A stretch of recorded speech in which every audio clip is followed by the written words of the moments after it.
c'est un gros épisode, les filles. Pour vrai, écoutez-le attentivement. Peut-être que vous allez même le réécouter. Il y a eu beaucoup d'informations avec mes 3 invités expertes en hormones qui se sont transmises. Beaucoup de choses que je ne connaissais pas. On va parler de contraception. On va parler de symptothermie. On va parler aussi de nos petites filles quand elles commencent à être menstruées, le risque de chambouler leurs hormones qui sont chamboulées. Qu'est-ce que ça veut dire? Qu'est-ce qu'on peut faire pour les aider? Je pense que c'est déjà juste écouter cette partie d'épisode-là, ça ferait une grande différence pour beaucoup dans notre vie de famille et dans notre société. Ensuite, on va parler de ménopause. Comment dans certaines cultures, c'est même pas un mot qui existe parce que la femme est tellement valorisée dans cette période-là qu'il n'y a même pas de symptômes associés. Qu'est-ce qui fait que des femmes qui ont beaucoup plus de symptômes de ménopause que d'autres? C'est vraiment fascinant. J'ai beaucoup appris. Ça me donne envie de tout chambouler ma vie encore une fois. J'espère que c'est l'effet que ça va vous donner. Et je t'invite encore une fois à partager tous les rebonds qui ressortent là, de cette écoute-ci. Donc, merci de nous revenir et sur ce, je te souhaite une bonne écoute. Tous les jours, perceptiblement, religieusement, à l'insu des passants, je m'exerce. Non, ce n'est pas pour devenir un ninja. Non, ce n'est pas non plus un sport de combat. Tous les jours, les exercices pelviens. 3e épisode à parler d'hormones avec mes invités spéciales sur le sujet. Et cette fois-ci, on va parler de moyens de contraception et de ménopause. C'est fascinant. C'est beau la vie. J'ai plusieurs histoires. Par contre, je ne pourrais pas toutes les lire, mais je vais dire en gros de quoi il s'agissait. Puis on va en parler avec mes invités. Mais avant tout, on va parler de contraception parce que c'est compliqué. C'est compliqué de choisir un moyen de contraception. Puis là, moi, je suis un peu rendue là avec ma plus vieille. Qu'est-ce qu'on va choisir? Qu'est-ce qu'on va faire? Je trouve ça beau aussi. En ce moment, on parle de charge contraceptive ou est-ce que c'est tout le temps sur les épaules des femmes, tout cela. Et de mettre cette charge contraceptive-là un peu sur le dos des hommes qui sont beaucoup plus fertiles que les femmes, en fait. Et qu'une ovulation, c'est involontaire, mais qu'une éjaculation, il y a un petit voulu là-dedans. Donc, je trouve ça incroyablement pertinent. Puis si vous avez des choses à dire sur le côté masculin, je serais toute oui. Mais commençons. Est-ce qu'on y va par moyen de contraception ou est-ce qu'on part-tu de vos moyens à vous de contraception? Bonne idée. On fait ça? T'as de l'air prête. Je te sens prête, Karine. Moi, ça a été une de mes passions. Tu sais, comme j'ai dit au début, c'est ça qui m'a ouvert la voie vers la santé hormonale. Donc, c'est sûr que c'est ça. J'utilise plus de monnaie de contraception hormonale depuis mes 31 ans. Donc, ça fait près de 10 ans maintenant. Et c'est simplement avec la symptothermie, contraception naturelle. Donc, je suis mon cycle puis que j'arrive à contrôler les naissances. Donc, j'ai une fille, mais elle était voulue. Et puis voilà, donc je suis mon cycle, je prends ma température basale. J'utilise... en fait, je la prends pas tous les matins parce que j'ai un Tem Drop, ça s'appelle, donc un bracelet que je mets au niveau de l'aisselle qui prend ma température tout au long de la nuit et ça calcule un petit peu ma température basale, c'est-à-dire la température la plus basse de mon corps dans les 24 heures ou dans la nuit plutôt. Et puis, ça va se connecter à l'application là, quand je me réveille. Puis ensuite, je le transfère dans mon graphique papier parce que je veux jamais me fier à une application pour suivre justement ma fertilité. Parce que vraiment, c'est vraiment soi là, qui... Là, c'était incroyablement beaucoup trop d'informations. Okay. Puis tu m'en parlais comme si je comprenais, OK? Fait qu'on va peut-être juste en reparler avec des détails. Parfait. Parce que là, en fait, c'est fascinant. Puis on me pose souvent la question depuis que j'ai été poursuivie pour la pilule. Qu'est-ce qu'on fait si on fait pas la pilule? Je suis comme... Je suis perdue. C'est bon, je m'emballe parce que j'aime tellement ça. C'est vraiment fascinant. Fait que la symptothermie. La symptothermie. Oui. Fait que là, en fait, on ovule. Toi, tu veux savoir quand tu ovules? Je veux savoir quand j'ovule. Notre température fait quoi quand on ovule? Elle augmente après l'ovulation. Donc, suite à l'ovulation, quand l'ovule a été libéré de son follicule, à ce moment-là, le follicule restant, sans l'ovule, va devenir le corpus luteum, donc le corps jaune. Et c'est ce corps jaune-là qui va sécréter la progestérone, donc qui va nous faire rentrer dans notre deuxième partie de cycle. Et la progestérone, elle va monter la température basale de 0,2 à 0,5 degrés Celsius. Donc, c'est pas beaucoup. C'est pour ça qu'il faut avoir un thermomètre super précis, donc à 2 chiffres après la virgule. Et c'est avec cette montée de température-là qu'on va pouvoir confirmer qu'on a ovulé.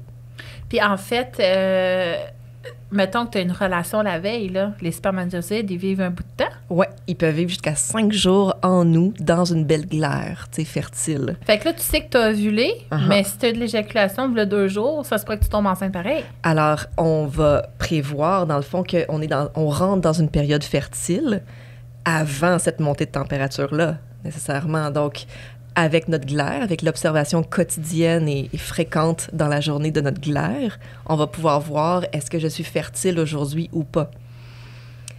Alors, c'est tout un suivi du cycle avec ces 2 facteurs-là, donc la température le matin et l'observation de la glaire. Il y en a un troisième qui est l'observation du col, mais il est facultatif.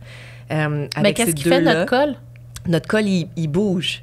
Il bouge, il s'ouvre, il se ferme, il se durcit, il se ramollit selon où est-ce qu'on est dans le cycle. OK. Alors, l'autopalpation du col est un moyen super précis quand les femmes sont très habiles de leurs doigts. Puis ça prend quand même de la pratique, là. C'est pas tout le monde, on commence pas tout de suite. Ah, c'est vrai qu'il est mou, tu sais, il faut vraiment apprivoiser notre col. Mais ça peut être un moyen très, très précis là, de savoir si on est fertile cette journée-là ou pas. Moi, je me l'atteins même pas le col. Parce que tu peux avoir un 15 cm. Ouais. Moi, j'ai pas mesuré, là, mais je me l'atteins même pas. Mais là, mettons que je serais fertile, mon col serait comment? Fertile, il serait mou et ouvert. Ouvert, c'est ça. Puis ça, dans les études au niveau de la physio puis de la fertilité, ils ont remarqué que mécaniquement, certaines personnes avec des faiblesses ou des tensions pouvaient avoir moins d'ouverture du col dans leur période d'ovulation, puis de venir travailler ça, ça contribuait finalement à favoriser la fertilité. Fait qu'il y a quelque chose de mécanique comme intéressant. Comme le vaginisme, là, j'imagine. Vaginisme, ça, c'est le vagin qui se ferme au complet. Fait que le col doit faire un peu la même chose, tu sais, avec le... Je sais pas, on parlait plus de releveur d'anus, fait que tu sais, les muscles plus en arrière, qui sont grandement affectés par la grossesse, qui vont moins bien tirer le col pour venir l'ouvrir. Fait qu'il y a vraiment de quoi de fascinant mécaniquement. Mais tu sais, moi, c'est la mécanique. Oui. Fait que, OK, fait que t'as le col mou puis ouvert. Quand t'es fertile, puis t'as un glaire différent. Ton glaire va être plus comment? Oui, elle va être plus liquide, plus comme un blanc d'œuf cru. C'est liquide, transparente, puis élastique. Un peu comme du sperme, en fait. Ça va ressembler de plus en plus à du sperme. Ça peut être, tu sais, moitié, pas complètement transparent là, non plus, mais un peu trouble, blanc, moitié transparent. Puis, quand on va la prendre dans les doigts, ça va vraiment s'étirer. Là, ça peut aller jusqu'à plus de 2, 3, 4 pouces. Là, t'sais. Donc, oui, c'est notre sperme, c'est notre élixir de vie, là, on peut dire. Intéressant. Puis, quand on rentre dans la période fertile, avant qu'elle devienne du blanc d'œuf, elle est moins hydratée. Donc, un des rôles des oestrogènes, c'est d'hydrater la glaire. Alors, avant qu'elle soit bien hydratée, elle est plutôt blanche ou jaunâtre, tu sais, plus opaque, plus comme en fromage cottage ou en humus, tu sais, comme de l'humus, là, comme on... Fait que plus tu deviens transparente, plus tu es fertile. Exact. Intéressant. Ouais. Mais il faut l'observer plusieurs fois par jour parce que ça se peut qu'on la manque. Des fois, elle est tellement liquide, tellement fertile qu'on va faire pipi puis elle va tomber dans la toilette, tu sais, puis on la verra pas. Fait que c'est pour ça qu'il faut vraiment... c'est ça, y aller souvent, peut-être même observer avant qu'on fasse pipi, aller s'essuyer, tu sais, est-ce que ça glisse comme de l'huile, comme dans du beurre, tu sais, ou pas. Fait que c'est ça, c'est la fréquence, c'est très important. Fait qu'on le sent un peu quand on s'essuie à la toilette, c'est plus lubrifié. Oui, c'est ça, ou quand on marche, quand on monte les escaliers, ça se peut qu'on sente. Oui. J'ai fait pipi, on glisse mieux. C'est ça, on glisse mieux. Puis l'affaire, le problème, mettons, là, c'est que ta libido est dans le tapis quand t'as vu. Ouais. Fait que quand t'as envie de faire l'amour, c'est là que tu t'abstiens. Bien, il y a l'abstinence, c'est certain, mais il y a plein d'autres façons de faire l'amour aussi. Bien, c'est sûr qu'il y a le condom. Tu sais, si on veut faire confiance au condom, là, c'est sûr qu'on diminue nos risques, tu sais, le taux, tu sais, c'est fiable, disons, à 88% un condom, 92 max en utilisation pratique, tandis que la symptothermie, si on avec abstinence dans cette période-là, où tu sais, ou qu'il n'y a pas de pénétration intravaginale. Parce qu'on a la croyance qu'une relation sexuelle, c'est une pénétration, mais c'est culturel. C'est ça. C'est Freud. Oui, exactement. C'est le petit maudit. Donc, fait qu'il y a d'autres choses à faire qu'une pénétration vaginale. Exactement, c'est ça. Je comprends. Le tantrisme. Je comprends tout à fait. Bien, merci pour ce cours. Enfin, fallait que je sache, il était temps. Ça fait plaisir. Il y en a un plus complet sur mon site, en tout cas. Oui, mais en fait, tu offres... J'offre la formation sur mon site, T'offres la formation, OK. Fait qu'on se rappellera, les filles, que c'est possible d'être formées sur le sujet. Je pense que je vais y aller, moi. Je vais y aller parce que moi, je tolère aucune hormone. Puis en fait, moi, j'ai eu la chance... j'ai pris les hormones très jeune aussi. Hein. J'ai eu la chance, puis c'est horrible ce que je vais dire, mais une de mes amies a fait un AVC, elle, sa pilule. Fait que, puis elle était sur un pont, puis elle conduisait, puis là, elle essayait d'appeler, mais dans son cerveau, elle n'était plus capable de faire le 911. Puis son réflexe a été d'appeler son amie, mais elle n'était plus capable de parler. Puis son amie a compris qu'elle était en danger, fait qu'elle est venue l'aider. Wow. Fait que moi, ça a fait, OK, la pilule, puis dans notre temps, quand on était petite, la pilule était très forte, là. Oui. C'est plus pareil que c'était, je pense, là, mais dans notre temps, en tout cas, fait que moi, j'avais fait, OK, moi, la pilule, c'est fini, je vais pas faire comme elle. Mais elle est vivante, là, elle va bien, mais c'est quand même traumatisant. Toi, veux-tu nous parler de ton moyen de contraception, Maïali? Certain. Moi, ça fait 10 ans que je suis avec mon conjoint. Depuis au début, on utilisait... Moi, j'ai pris la pilule pendant, disons, 15 à 20, 21 ans. Fait que quand j'ai rencontré mon conjoint, je prenais plus la pilule. Les premiers mois, on utilisait uniquement le condom. Puis après, j'ai commencé à m'intéresser plus justement à la méthode symptothermique. Fait que j'ai pris ma température juste pendant quelques mois. Mais j'étais surtout vraiment à l'affût de mes symptômes, justement mes glaires, mes symptômes physiques aussi, les seins qui venaient plus engorgés, mon humeur, mon énergie, ma libido. Puis, fait qu'après un moment, j'ai arrêté de prendre ma température, mais je continuais à observer mes symptômes. Fait que c'était comme un mélange entre la méthode du calendrier puis la méthode symptothermique. Tu sais, je savais selon mes signes où est-ce que j'étais rendue dans mon cycle. Fait que dans les périodes fertiles, on utilisait le condom. Puis sinon, on n'en utilisait pas. Fait que, puis j'ai pas eu de grossesse non désirée. Quand on a décidé d'avoir un enfant, je suis tombée enceinte le premier mois parce que vu que j'étais tellement à l'écoute de mon cycle, je savais exactement c'était quand que c'était le temps de concevoir. Puis depuis que j'ai accouché aussi, mes signes sont revenus. Mais ça, ma glaire, elle est vraiment présente. Tous mes autres signes aussi. Fait qu'on continue à se protéger pendant la période fertile. Puis c'est ça. OK, intéressant. Il y a des particularités aussi, tu sais, en postpartum, ça, il y a vraiment une technique spécifique là, pour comme, vraiment suivre sa fertilité parce que les cycles ne reviennent pas tout de suite d'un coup. Alors, il y a des tentatives d'ovulation, fait qu'il faut regarder ça aussi. Fait qu'il y a des ovules qui veulent sortir, finalement, qui ne sortent pas. Oui, exact. Puis là, on ne peut pas tomber enceinte. Si on n'ovule pas, non. Si on n'avait pas. Fait qu'avant d'avoir mon cycle menstruel qui est revenu régulier, on se protégeait à chaque fois parce que justement... C'est ça, on ne peut pas savoir. Ouais. On ne peut pas savoir pendant qu'on allait. C'est ça. Ouais. Ah ben, c'est important de le dire. Oui. Ils s'en gardent, on ne sait pas quand on allait, gang. Caroline de Binette. Puis toi, Mel? Bien, nous, en fait, moi, ça fait vraiment longtemps que je ne prends plus de contraception hormonale non plus, mais un peu comme toi, je tolérais vraiment pas du tout la pilule puis les hormones synthétiques. J'ai essayé à peu près toutes les sortes de pilules à mon adolescence. On m'avait prescrit ça parce que j'avais des règles difficiles et tout.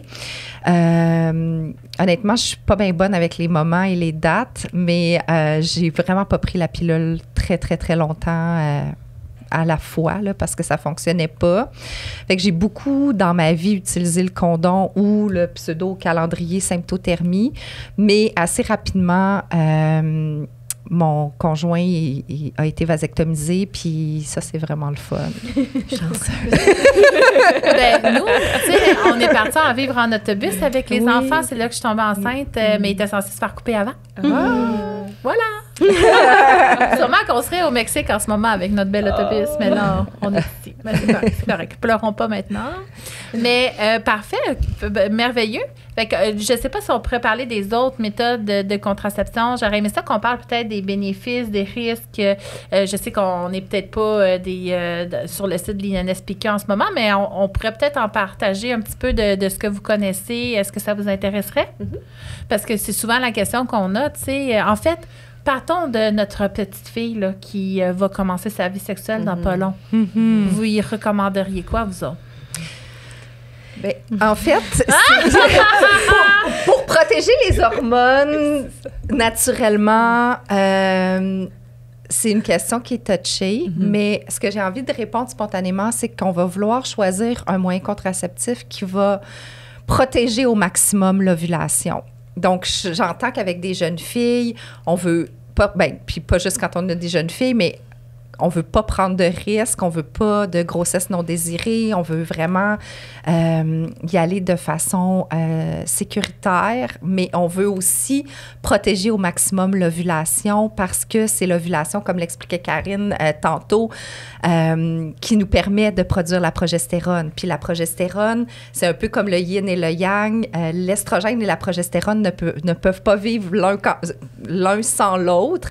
Autrement, c'est sûr qu'on se retrouve en déséquilibre hormonaux puis qu'on peut se retrouver avec plein de symptômes physiques, mais aussi émotionnels, psychologiques. Donc, spontanément, si on veut y aller avec un moyen qui est mécanique ou qui est hormonal, la meilleure façon de protéger l'ovulation, c'est avec le stérilet.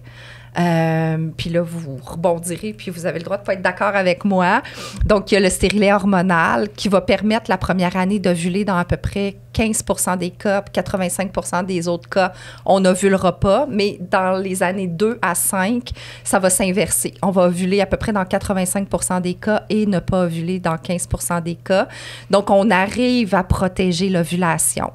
Sinon, il y a le stérilet de cuivre. Mais pourquoi protéger l'ovulation? Pour éviter ces débalancements-là entre la progestérone? Exactement. Parce que moi, j'avais déjà vu un médecin faire une publication qui disait que nos adolescentes, justement, qui ont un cycle éteint, étaient plus à risque de suicide.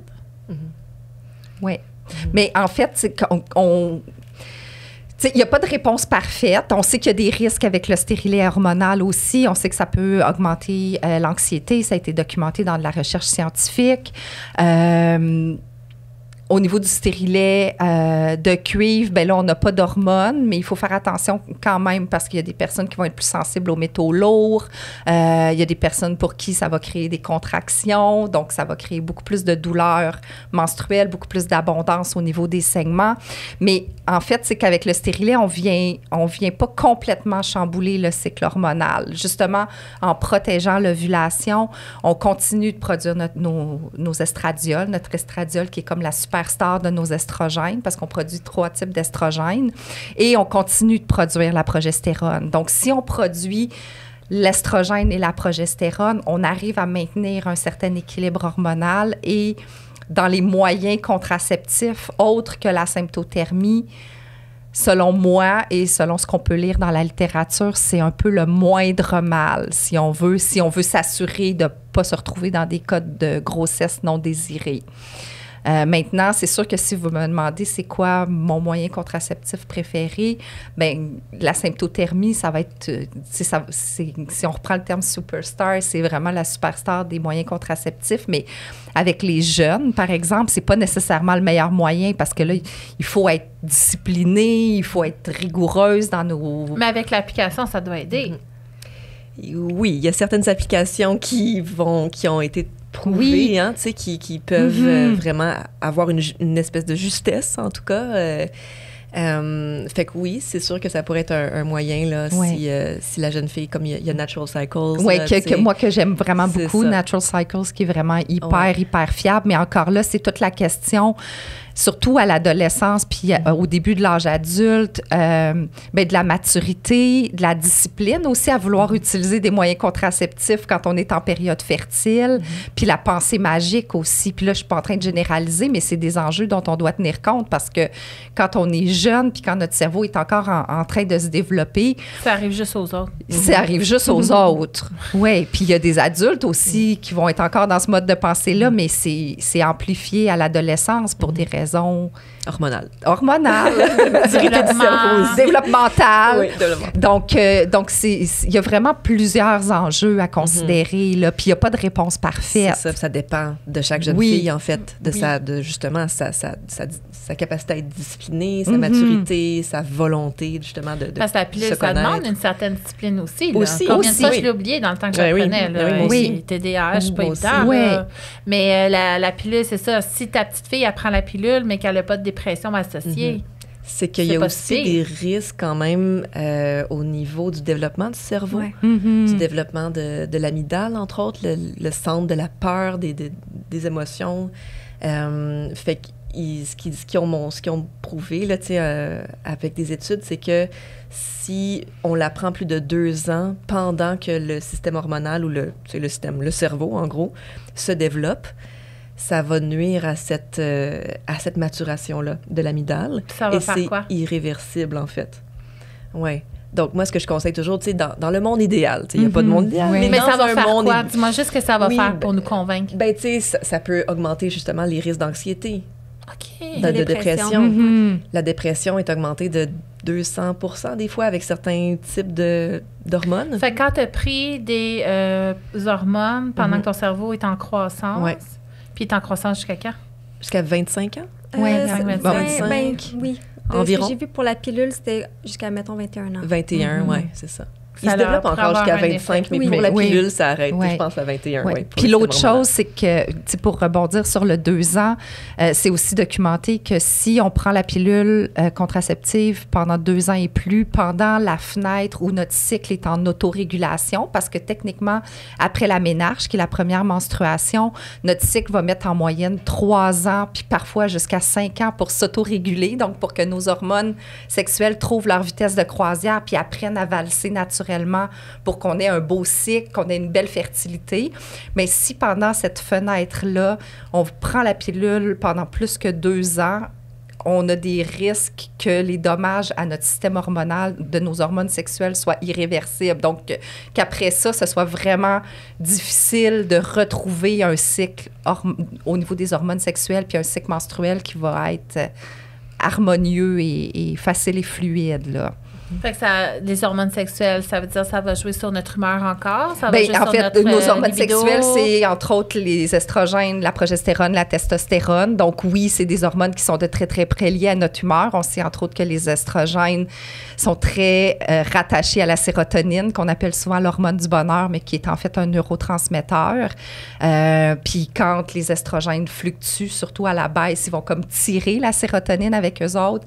Donc si on a des bouleversements dans notre sécrétion d'estrogène, dans notre sécrétion de progestérone, de testostérone, c'est sûr que ça peut jouer là, dans toutes les sphères de notre vie, finalement, dans tous nos systèmes.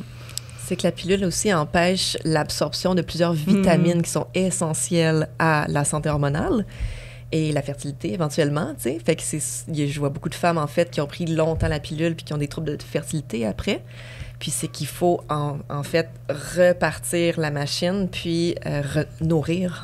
On revient à nourrir la femme. Et puis, en particulier pour la sérotonine, c'est la B6, tu sais, qui est le cofacteur. Puis, tu sais, la pilule vient directement nous mettre en carence des vitamines qu'on a besoin pour avoir une belle santé hormonale puis une belle humeur aussi, une belle santé mentale, en fait. Ouais. Puis au niveau du magnésium aussi, qui est plus un Magnésium, minéral, le zinc, mais c'est ça. effectivement. Puis le magnésium, on sait qu'il est de très près associé à notre système nerveux parasympathique. Donc, quand tu parlais d'anxiété, entre autres, d'irritabilité, on est directement là-dedans aussi. Ça nous met en là. dominance d'œstrogène, Ouais. puis aussi ça peut augmenter nos androgènes. Donc là, il y a beaucoup d'acné qui va sortir, puis l'irritabilité peut venir de là, d'un excès de testo. Puis c'est ça, tu sais, on a vu de... Oui, Seigneur, ben, écrivons un livre, là. Je sens qu'on on aurait besoin. Mais t'avais-tu quelque chose à rajouter sur ça, Maëlie? Ben, c'est pas mal tout été dit, là. C'est aussi beaucoup les risques de dépression qui ont découvert que dans les femmes qui ont la dépression, qui font une dépression pendant leur vie ou qui ont des états dépressifs, la majorité d'entre elles ont pris la pilule pendant la période d'adolescence. Là. Fait que ces femmes-là avaient plus de chances d'avoir un état dépressif que celles qui n'ont pas pris de contraception hormonale.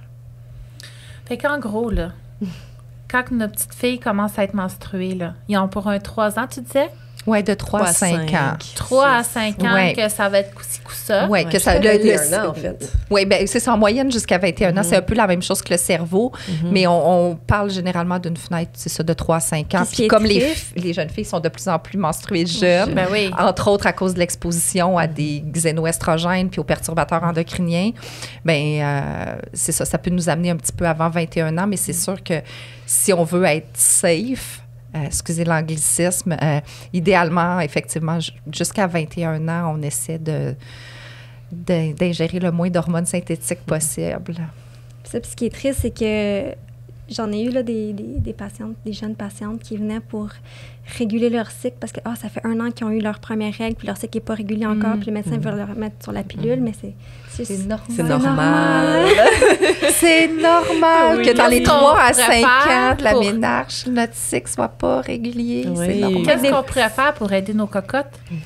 à réguler leur cycle. Ouais. Non, à supporter le moment où est-ce que leur cycle n'est pas régulé.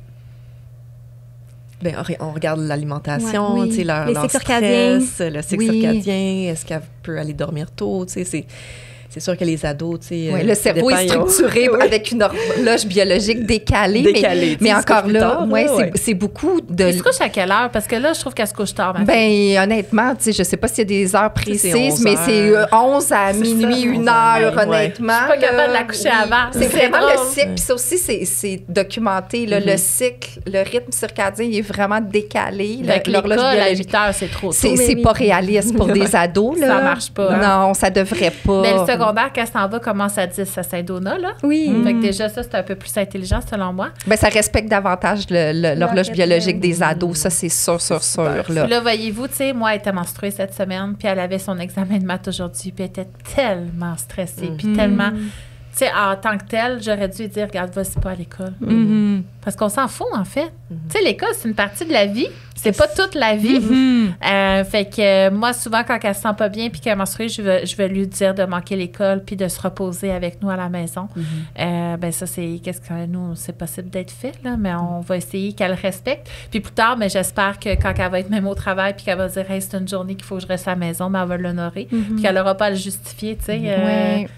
J'avais ça à faire. Non, c'est pas vrai, t'avais rien à faire. T'étais menstruée. Oui, tu avais besoin de prendre soin de toi. Tu avais besoin de prendre soin de toi, point. Fait que, Oui. voilà. Hey, c'est rough, hein? Je vais essayer de conclure la portion contraception parce que je veux qu'on ait une petite portion ménopause pareil. La portion contraception, c'est ça, on va pas être régulé pendant très longtemps quand on commence nos menstruations. Faut juste jongler avec ça puis essayer d'accommoder comme on peut. Sport, stress, sommeil. Oui. Soutenir l'alimentation aussi, alimentation. de nourrir profondément. Encore. Voyons, Oui. c'est surprenant. Nourrissons. Et au niveau de la contraception, ben là, c'est compliqué. C'est un choix personnel. Oui, c'est très personnel. Et éclairé. Oui, C'est beaucoup. faut que ça soit C'est quoi éclairé. les risques avec lesquels tu es capable de vivre? Ouais. Exactement. Puis il n'y a pas de réponse parfaite. Ça va être différent pour chaque fille. Moi, j'aurais juste aimé savoir Oui. c'était quoi les conséquences. tu sais. Tellement. Quand on m'a mis sur la Oui. pilule, c'était pas un choix. Là. Oui. C'était juste, je la prends, C'est juste je la ça qui prends, existe, puis t'es Oui, rendu c'est là, ça. prends-la. Parce que c'est ça, en fait, c'est pas parce qu'il y a des problèmes liés à la pilule qu'on va pas choisir de la prendre. Exactement. Sauf que si on la prend, puis que Puis on est finalement, conscient. ça devient un problème, puis on est conscient, on va faire 1 + 1 égale Oui. 2. Ouais. Parce que c'est dur de se dire, hey, ton anxiété, c'est peut-être parce que tu as commencé la pilule il y a 5 mois. Tu sais, Oui. c'est dur de, Oui. de faire le lien. Puis là. c'est ça d'être souveraine aussi, c'est de s'éduquer, d'être éduqué, d'avoir accès à l'information. Puis par C'est la le suite, savoir. on fait des choix souverains, on fait des choix éclairés, en connaissance de cause. Ouais. Puis comme tu disais, Maëlie, avec quel risque, moi, je suis prête à vivre, puis je suis confortable de vivre. Puis ça joue tellement Oui. sur le cerveau. Il y a un livre, un excellent livre qui s'appelle This is Your Brain on Ouais. Birth Control. Ouais. Puis, tu sais, la pilule va même jouer sur le type de partenaire qu'on va choisir. Ouais. Exact, oui. Quand Ça les- change nos phéromones. Ça Oui, change ben vraiment, ça voyons change donc. le type d'homme qu'on va être attiré par. Ben non. Oui. Ils Fait vont que fait qu'ils ont remarqué que, en fait, ce que ça fait, c'est que quand on approche à l'ovulation, quand on est dans notre fenêtre fertile, généralement, les femmes vont être attirées par des hommes qui ont des traits plus masculins, plus virils, si on veut. Une mâchoire plus carrée, une voix plus grave, les épaules plus carrées. Puis, quand on est dans la phase lutéale, on va être plus attiré par des hommes qui ont des traits plus féminins, si on veut. Qui vont être plus... c'est ça. Qu'on a l'impression qu'ils sont plus caring, qu'ils vont plus prendre soin. Mais quand on prend la pilule, c'est comme si on était tout le temps en phase lutéale. Fait que les femmes qui prennent la pilule puis qui choisissent leur partenaire à ce moment-là vont avoir tendance à choisir un partenaire qui a des traits plus féminins, plus doux que les femmes qui choisissent leur partenaire quand ils prennent pas de contraceptif hormonal. Et là, quand tu arrêtes de prendre la pilule, c'est ça le défi, c'est que quand tu arrêtes de prendre la pilule puis que tu as un partenaire que tu n'as pas choisi avec tes phéromones naturels, tu peux facilement remettre en question ce choix de partenaire qui ne convient plus peut-être. Puis c'est aussi, on est attiré, en fait, quand on n'est pas sur la pilule, on est attiré vers un partenaire qui a un profil génétique compatible. Différent, loin de nous, quand on n'est pas sur la pilule. Donc, ça va faire une progéniture plus forte, avec un système immunitaire plus fort. Et quand on est sur la pilule, on est attiré, avec le nez, là, les phéromones carrément, par un partenaire qui a un profil génétique plus similaire au nôtre. Donc, il y a plus de risques, premièrement, de fausses couches, mais aussi de... excuse-moi, qu'est-ce que je disais? La constitution de l'enfant risque d'être moins bonne. Fait que plus de... ce qu'ils ont vu, c'est que les enfants qui ont été fabriqués... Conçus dans l'amour! On fabrique des petits humains. Avec un partenaire qui a été choisi sous la pilule, ces enfants-là avaient plus tendance à être souvent chez le médecin que les enfants qui avaient été conçus avec un partenaire qui n'a pas été choisi sur la pilule contraceptive. Quelque chose, hein? C'est fascinant. C'est fascinant. C'est vraiment fascinant. L'humain est fascinant. Ben oui, puis on commence à peine à s'intéresser à notre nature cyclique. Fait qu'on a tout à apprendre, là, mais je suis flabbergastée. Merci de m'aider à mettre des syllabes où ce qu'il faut.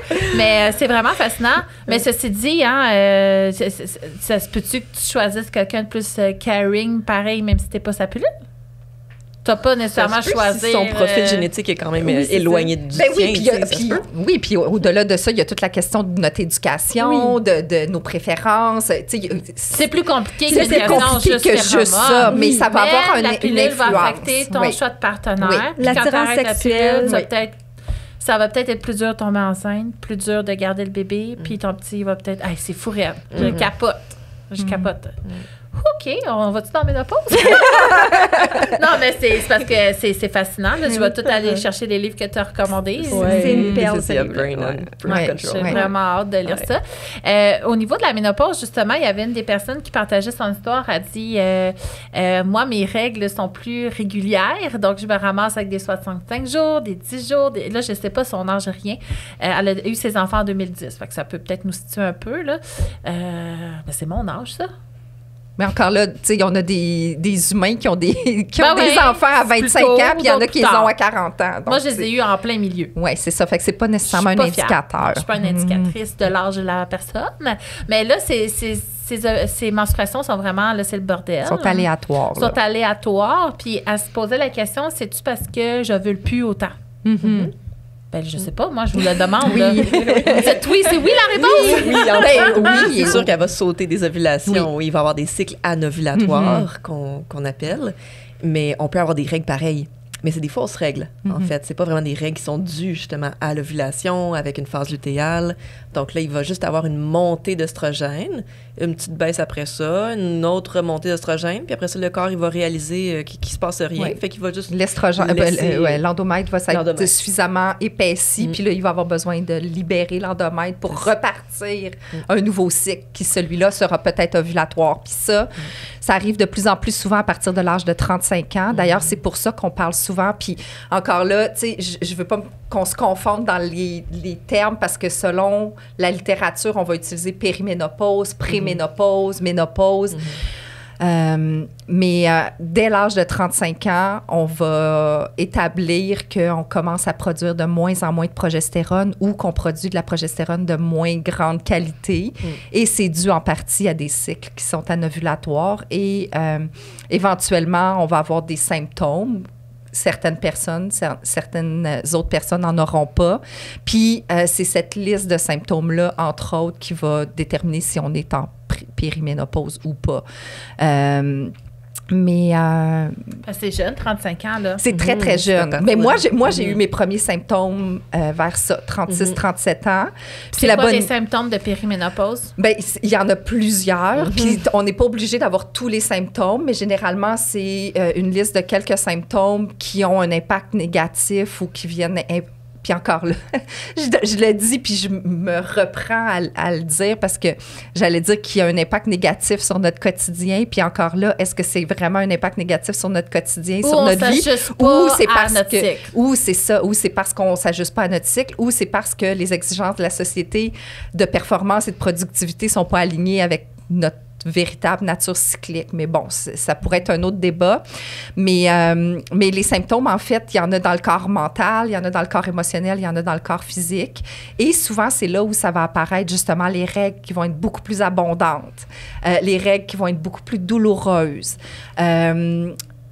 Où on va apparaître des épisodes d'irritabilité, d'anxiété, d'insomnie, de dépression prémenstruelle, de migraine prémenstruelle.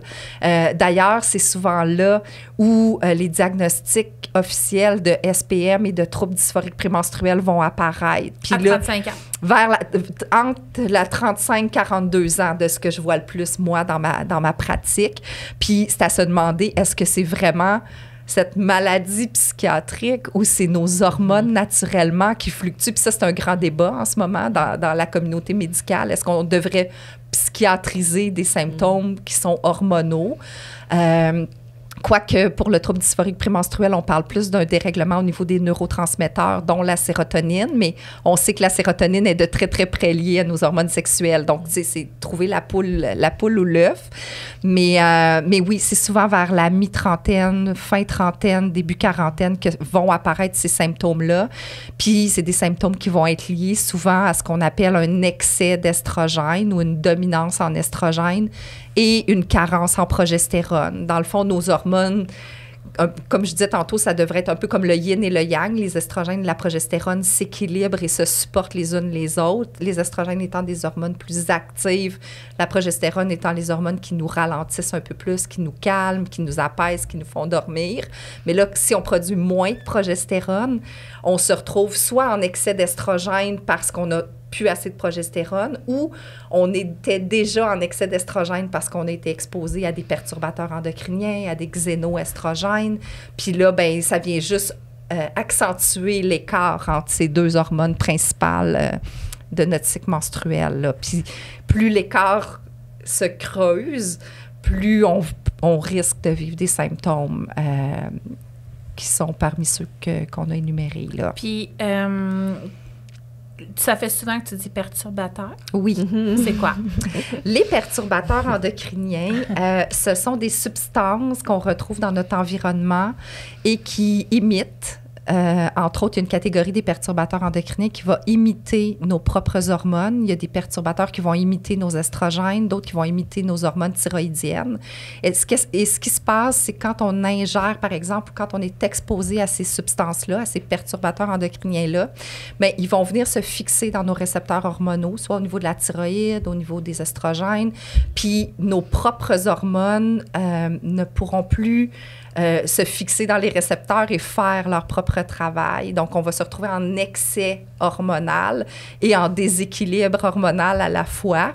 Et, ben, entre autres, le stress, qui est probablement le seul perturbateur endocrinien qu'on a à l'intérieur de nous. Et le stress est un grand perturbateur endocrinien, mais il est causé souvent par l'environnement dans lequel on vit.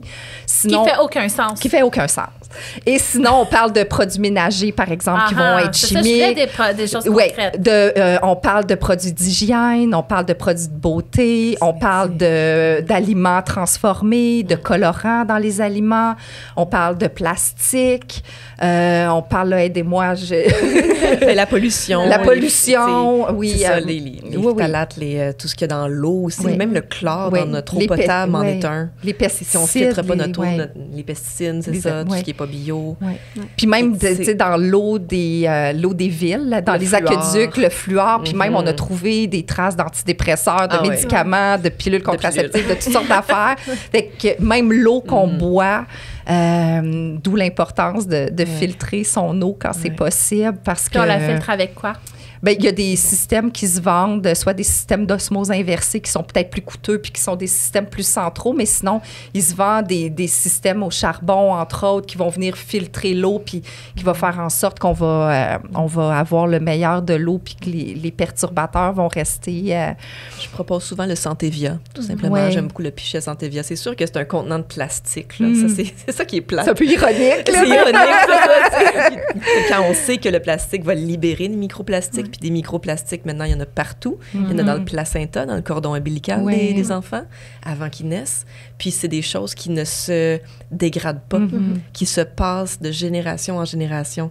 Fait que les microplastiques de ta grand-mère, tu les as encore en toi, puis tu vas les passer à tes enfants, tu sais. Ou tu les as passés à tes enfants. Moi aussi. Donc, c'est ça, tu sais. Puis une femme qui utilise des produits conventionnels, cosmétiques, de beauté, etc., va appliquer tous les jours jusqu'à 126 perturbateurs endocriniens sur elle. Avec nos crèmes hydratantes? Oui, les crèmes, les shampoings, les vernis à ongles, les parfums, c'est ça, les sérums, le maquillage, le fard à joues, le mascara, tout ce qu'on met, tu sais, tout rentre en nous. La peau est poreuse, c'est un organe, elle respire. C'est le plus grand organe. C'est le plus grand organe, c'est ça. Puis les enfants ont la peau, excuse-moi. Non, ça va. La peau des enfants est 4 fois plus poreuse que celle des adultes. Fait qu'il il faut absolument prendre des produits les plus purs, tu sais, pour eux, là. Les plus naturels possibles. Sans colorants, etc. Ce qui est malheureux, j'entendais cette statistique-là dans une formation que j'ai faite il n'y a pas si longtemps sur la fertilité, justement, en lien avec les perturbateurs endocriniens. Puis ce qu'on nous disait, c'est qu'on est la première... Nos enfants, en fait, en ce moment, les enfants, en ce moment, c'est la première génération depuis des centaines d'années qui ont une espérance de vie moins élevée que nos parents et nos grands-parents parce que l'exposition aux perturbateurs endocriniens, elle est devenue juste omniprésente et incontrôlable. C'est ça. Donc, le peu qu'on peut faire, qui est déjà beaucoup dans nos environnements immédiats, surtout pour éviter de perturber nos hormones naturelles puis leur valse naturelle, ça peut être, ça peut changer notre vie et notre qualité de vie, là. Ça commence par des choses simples. On arrête de prendre des bouteilles de plastique. Non, on peut pas tout faire d'un coup. Non. Puis on pourra jamais éviter toute exposition. On est toutes exposées. Ils sont partout. On peut pas puis faire là, nous, on a autrement, perdu notre savonnerie à Val-David. Caroline de Bill. C'est triste. C'est triste. Ouais. Fait que non, mais c'est ça. Puis plein de petits artisans qui font des savons tout bio, puis tout ça. Puis c'est pas si dispendieux que ça à comparer à autre chose. Fait que c'est facile de faire des petits gestes un à la fois, mais avec ce que vous me dites, j'aurais le goût d'acheter un filtre à eau. Oui. Mais ça, mais pour vrai, c'est dans les premières étapes. Tout ce qui vient à l'intérieur de nous, là, qui rentre dans notre corps, puis sur notre corps immédiatement, c'est vraiment les priorités. Puis, même quand tu fais bouillir des pâtes, tu prends ce eau-là. Idéalement. Oui. Puis moi, je dis souvent, allons-y dans la bienveillance. T'sais, au fur et à mesure, ça ne veut pas dire de tout jeter ces plats de plastique, mais au fur et à mesure que les plats sont dus pour être changés, ben on les remplace par des plats en verre. Puis la façon d'utiliser nos plats de plastique aussi, pas les mettre dans le congélateur, au lave-vaisselle, pas mettre du contenu chaud dedans. Idéalement, on les garde pour du contenu froid parce que la chaleur fait libérer les gaz du plastique. Chez Homesense, sont vraiment pas chers, les Tupperware en vitre. Mais à l'école, ils acceptent pas. Okay. Mais sinon, les pots maçons... Non, eux autres, c'est mieux le cancer que de passer le balai. Bon, je suis pas très aimée à l'école. Ma fille me dit que je faisais peur à l'école. Mais continuons. Là, on va revenir à la ménopause. Tu voulais dire quelque chose. C'est trop tard, hein? Tu l'as oublié. Oui, c'est trop tard. Oui. Caroline de Bill. C'est pas ça, il faut noter. Ouais. OK. Là, on va repartir sur la ménopause. Oui, parce que là, je me souviens. vas-y. Ben, c'est une de mes clientes que j'avais eue qui avait beaucoup de... Ben, quand on s'est vu, elle avait plus ce problème-là, mais elle m'avait dit qu'elle avait beaucoup de spotting prémenstruel. Puis elle utilisait quand même globalement beaucoup de produits plus naturels pour son maquillage, tout ça, mais elle continuait à utiliser le même shampoing comme mainstream. Puis quand elle a arrêté de mettre ce shampoing-là, ses spottings prémenstruels ont arrêté. Ça dit tout, hein? Ça dit Puis le pire, là, c'est qu'avant d'avoir mon 4e, là, je faisais mon shampoing tout seul, je faisais toutes mes crèmes, tous mes produits ménagers, puis j'avais mon jardin. Puis tu sais, c'était comme vraiment important pour moi. Puis c'est fou parce que je faisais mon shampoing qui était vraiment fantastique. C'est une histoire d'autobus. Êtes-vous prête? Puis là, on est arrivé dans l'autobus, j'avais pas eu le temps. Tu sais, tu déménages, t'es petit, bref, j'avais pas eu le temps de faire une batch de shampoing pour l'autobus. Puis dans l'autobus, j'ai pas amené mes produits pour faire mes shampoings, on s'entend. Là, on avait 5 fourchettes au total. Fait que j'ai acheté du Dove, puis je me lavais, puis j'étais comme, ça pue, tu sais, puis mes cheveux restent comme bizarres après. Puis je trouvais que ça piquait, puis je me disais, Caroline, c'est irritant. Puis là, ça restait le même un bout de temps, puis à un moment donné, on a réalisé qu'on avait des poux Fait que moi, je pensais que c'était le shampoing, tu sais, qui était problématique. Mais moi, on avait des poux. Fait que checkez-vous le cuir chevelu quand vous changez de shampoing. Mais la pertinence de l'histoire, je le sais pas. La question, c'est est-ce que c'est le Dove qui a apporté les poux? Ah, c'est sûr! Ils ont été attirés par le Dove. Exactement. Aïe, aïe, aïe, c'est fou, c'est fou. Mais je vais vous parler de baleine. Oui. Ménopausée. Oui, parce que on revient à la ménopause, on va réussir. Mais c'est rare dans le règne animal que quand on n'a plus nos compétences reproductrices, qu'on reste vivante. Fait que nous, les humaines, on est vivante à la ménopause, puis les baleines aussi d'ailleurs. Puis les baleines, c'est majoritairement les femelles ménopausées qui vont être comme un peu les leaders du groupe, qu'on va venir voir, consulter pour le savoir, mais aussi pour prendre des décisions complexes, puis ils vont avoir un rôle très bienveillant. Bon, c'est ça, les orques, c'est très violent, mais ça reste quand même une baleine ménopausée qui est le chef du groupe. Et ça s'est beaucoup perdu, hein, parce que moi, je l'ai toujours vu étant jeune, la ménopause comme une maladie ou presque. C'est gênant, c'est honteux, faut pas en parler, on perd de la valeur en vieillissant. Puis il y a un contexte historique incroyable. Mais la ménopause, est-ce que ça peut apporter des choses de bon? Tellement. Tellement, Mon Dieu, on manque de femmes ménopausées, sages et présentes et valorisées dans la société et qui se valorisent. C'est des perles pour la société. On en a besoin de ces femmes-là. On a besoin qu'elles se montrent, qu'elles soient présentes pour les enfants, pour les générations en dessous d'elles.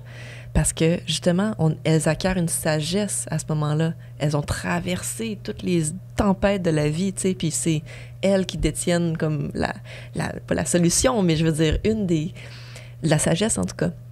La sagesse à transmettre à nos enfants. Je pense que, tu sais, moi, ma grand-maman, elle a été une grande figure dans ma vie, puis j'aimerais ça qu'elle soit là encore. Malheureusement, elle ne l'est plus. Mais je pense qu'on a besoin de ces femmes-là. Puis il faut arrêter de dévaloriser ça, justement. Il faut commencer à valoriser, justement, puis dans certaines sociétés, puis les sociétés, justement, où les gens vivent le plus vieux, comme à Okinawa ou dans les îles grecques, etc., les femmes ménopausées sont extrêmement valorisées, comme les baleines. Elles deviennent les chefs de la société, tu sais, c'est elles qui s'occupent des autres, des enfants. Elles font partie de la société. Oui. Je pense que c'est Et d'ailleurs, c'est super intéressant ce que tu dis. Puis dans les études que j'ai faites justement en santé intégrative fonctionnelle des femmes, dans toute la portion ménopause, on parlait beaucoup justement des enjeux psychosociaux autour de la ménopause. Puis apparemment que si les femmes étaient beaucoup plus valorisées dans leur rôle et qu'on leur redonnait cette importance et cette sagesse qu'elles portent à l'intérieur d'elles, il y aurait une bonne partie des symptômes puis il y en aurait plus de symptômes, qui disparaîtraient. Puis c'est vraiment très psychosomatique, là, mais en même temps, tu sais, t'as nommé quelques sociétés, puis dans les blue zones aussi, là, un peu partout, c'est ça, dans le monde. Il y a même des sociétés où il n'y en a pas de mots qui existent pour dire ménopause. Et ça n'existe juste pas dans leur vocabulaire tellement. C'est quelque chose qui est très occidental, qui est encore une fois un peu de rendre un phénomène de la vie, un passage de la vie qui est tout à fait naturel, un peu pathologique.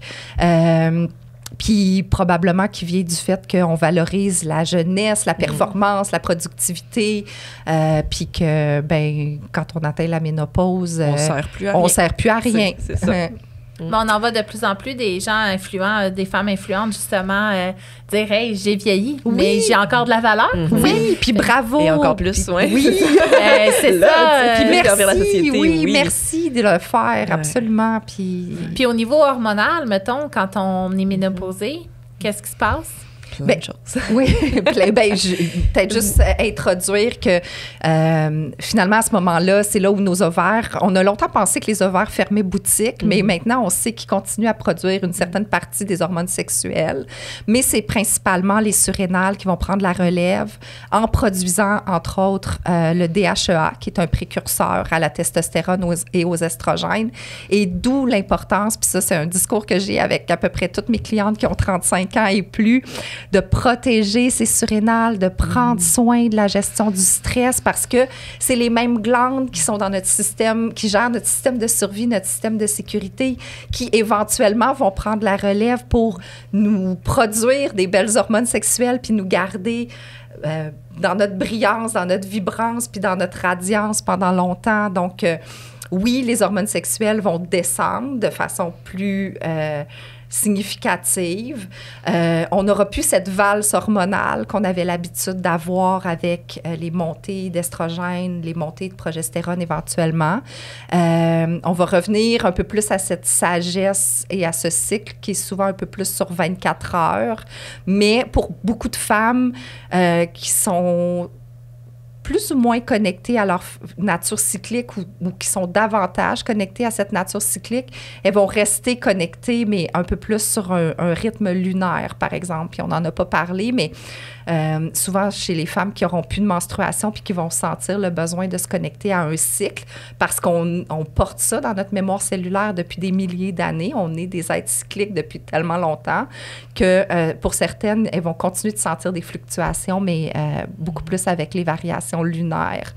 Donc oui, il y a encore des hormones, il y a encore des hormones sexuelles, mais elles viennent principalement des surrénales, d'où l'importance de prendre soin des surrénales, surtout que rendu à 40, 45, 50 ans, bien, nos surrénales en ont vu pas mal, puis elles peuvent s'être épuisées, elles peuvent s'être hyperactivées, puis c'est souvent là aussi que le problème survient, c'est que on se rend compte à ces âges-là que ben on a trop poussé notre corps, on a trop poussé notre mental, on s'est trop poussé en général.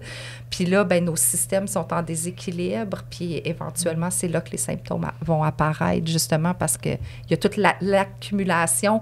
Je ne connais pas la terminologie en français, vous pouvez peut-être m'aider, mais en anglais, on parle de allostatic load, qui est comme toute l'accumulation. Charge allostatique. Bon, charge allostatique du stress et de notre exposition aux perturbateurs pendant toute notre vie. Puis à un moment donné, ben, ça culmine. Donc, plus tôt... C'est là qu'on est plus symptomatique. Oui. Donc, plus tôt on va prendre soin de soi, plus tôt on va remplir notre tasse, plus tôt on va se nourrir, ben, moins on risque d'être exposé à ces symptômes-là en périménopause puis en ménopause. C'est fascinant. Oui. Puis en médecine chinoise aussi, ça va être ça. Je m'en allais vers là. En médecine chinoise, la ménopause, c'est vu comme un vide de yin. C'est le vide. Le yin, c'est ce qui humidifie, c'est ce qui refroidit, c'est cette énergie-là de la terre. Mais c'est ça. Fait que quand on est en vide de yin, fait que s'il y a moins de trucs qui nous refroidissent, qui nous humidifient, ben ça peut amener des montées de chaud, de yang. Fait que les bouffées de chaleur, l'insomnie, la sécheresse vaginale, c'est tous des symptômes de vide de yin. Puis le yin, c'est une ressource qui est très précieuse, puis qu'on peut facilement brûler quand on est trop dans le yang. C'est comme les bûches dans un feu. Si le feu est super fort, puis on rajoute du gaz dans le feu, les bûches vont brûler super rapidement. Tandis que si on ne rajoute pas de feu, de gaz dans le feu, bien, les bûches vont brûler plus lentement. Fait que quand on se pousse, quand on prend du café, des stimulants, quand on fait du surmenage, tout ça, ça vient brûler notre yin vraiment beaucoup. Fait qu'à la ménopause, on risque d'avoir plus de symptômes de vide de yin parce qu'on l'a trop brûlé pendant notre vie pré-ménopause. Donc, ça revient un peu à la même chose que travailler, c'est de soutenir ces surrénales. Les surrénales, c'est le yang, c'est elles qui produisent le yang, le cortisol. Fait que si on vient nourrir notre yin plus pendant toute notre vie pré-ménopause, ben on va avoir plus de yin, plus d'abondance de yin. Donc, le yang va moins le brûler rapidement, puis on va avoir moins de symptômes à ce moment-là. Fait que les femmes qui ont brûlé la chandelle par les deux bouts, là, eux autres, ils ont plus de chaleur à ménopause. Généralement, ils sont plus à risque d'avoir des symptômes, en tout cas. Ah ben, calique! Intéressant. Rien n'est perdu. Mais il n'est jamais trop tard. Puis ça, c'est important de le mentionner. Puis ça commence par des petites choses, des petits gestes. Une chose à la fois. Oui, exactement. Puis juste d'en prendre conscience. Oui, d'en prendre conscience, puis de choisir qu'on veut se choisir aussi. Puis ça peut être des petits 5 minutes à la fois. On compte, puis on existe, là. Tu sais, il faut que ça fasse du sens. Puis là, tu as dit le mot café. Oui. Continue. En buvez-vous du café? Non. Un petit peu, des fois. Oui, j'essaie d'arrêter. Non.